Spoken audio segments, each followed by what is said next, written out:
Y'all really got to do this. Okay? Watch this one. Chapter 7 say adjusting the expectation lenses. All right? Adjusting your expectation lenses. So I'm going to read, I think this is good right here. So this is a little bit from the book, and this chapter is adjusting your expectation lens. This is the power of adjusting your expectation lenses. It allows you to see patterns instead of moments. It helps you recognize consistency instead of focusing on isolated incidents. Y'all see that? It shifts your focus from what you hope will happen to what is actually happening. In that shifting creates clarity.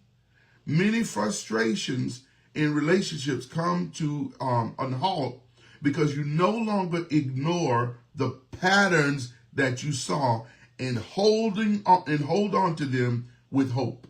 Y'all seeing that? So we have to come to a place, because some of us are hopeful even in relationship. You hope they're going to change, and it's been 3,700,000 years and that person's still doing the same stuff. You the only one. You are the only one that's still living in that place because you haven't accepted the fact you got to adjust your lens.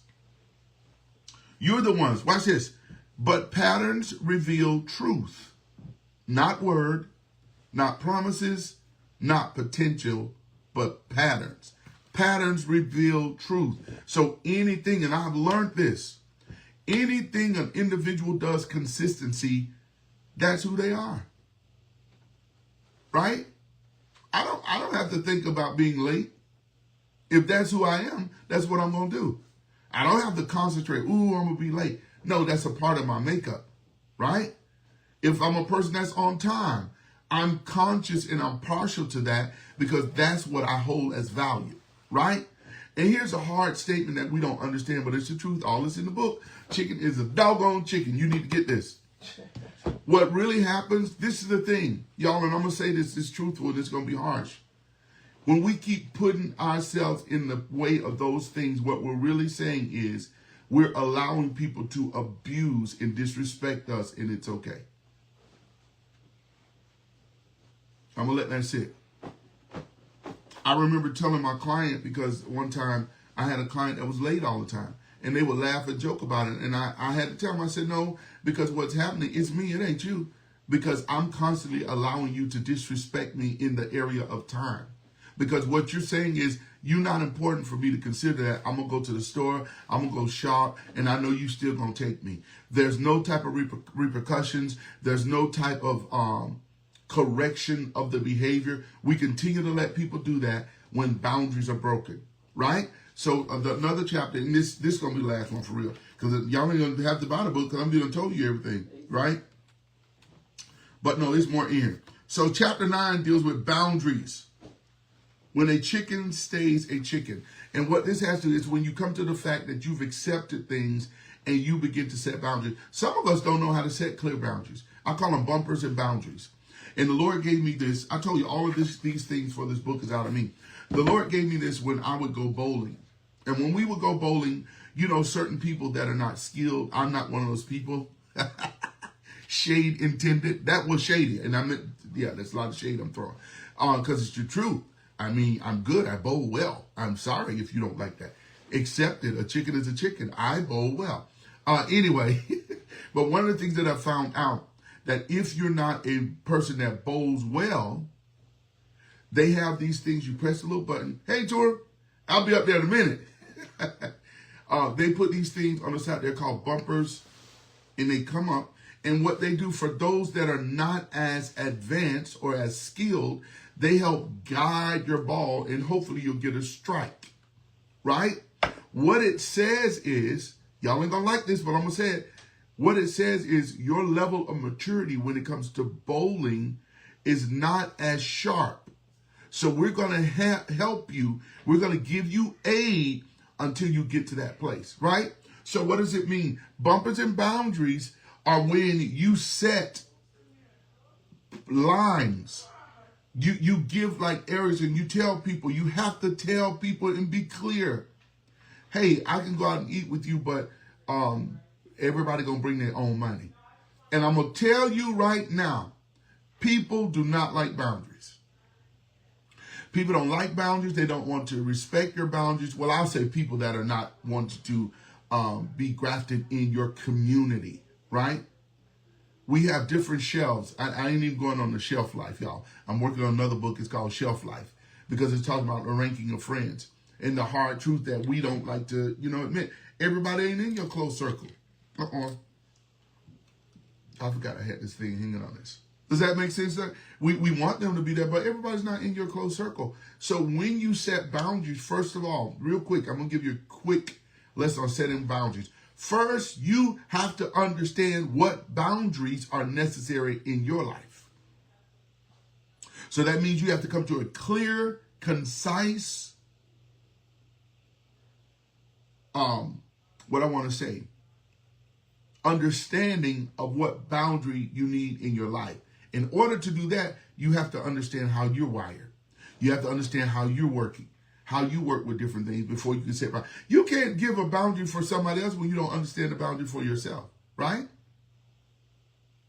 If you're dating, and I'm gonna tell y'all right now, I'm just straight up, and like I said, I ain't for everybody because what I'm about to say, some people might get offended, but it's okay.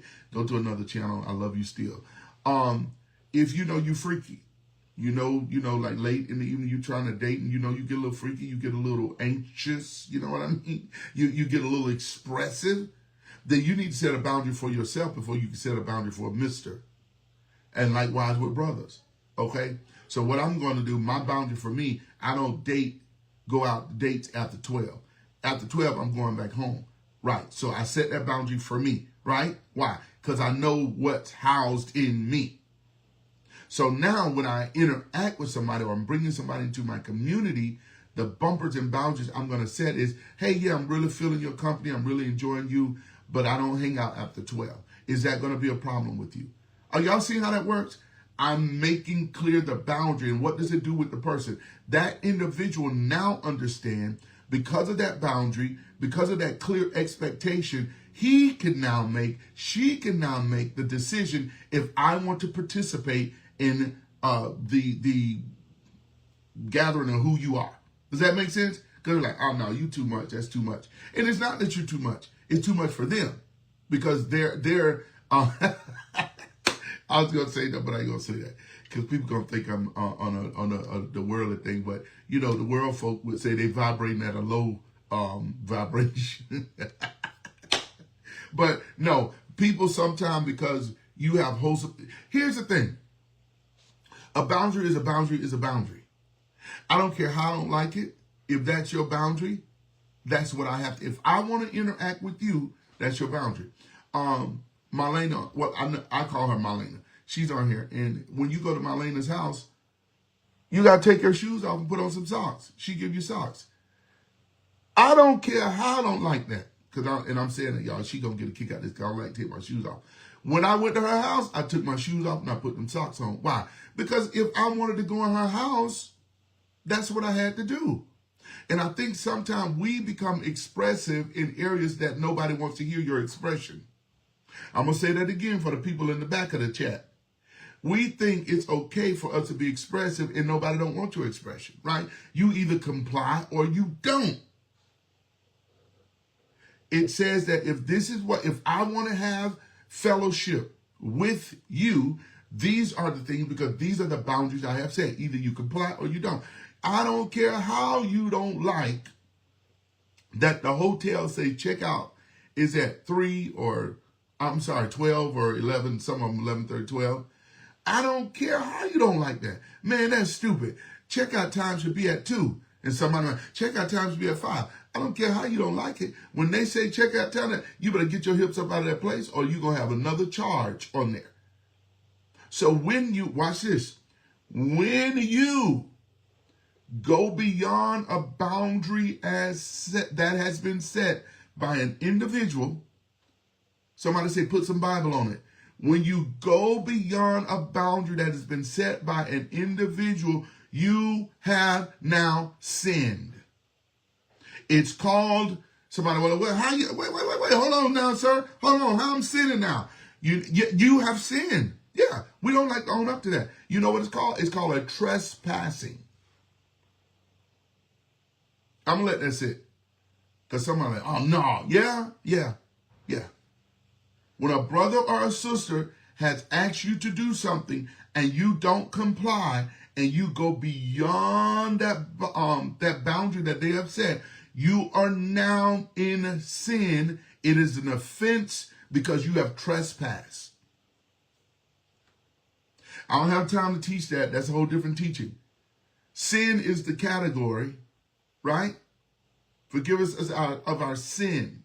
But there's different types of sin, right? And I know somebody's going to be clapping back at me, but read your Bible. There's the sin of trespassing, transgressing, iniquitous ways. Okay? So when you're operating, that's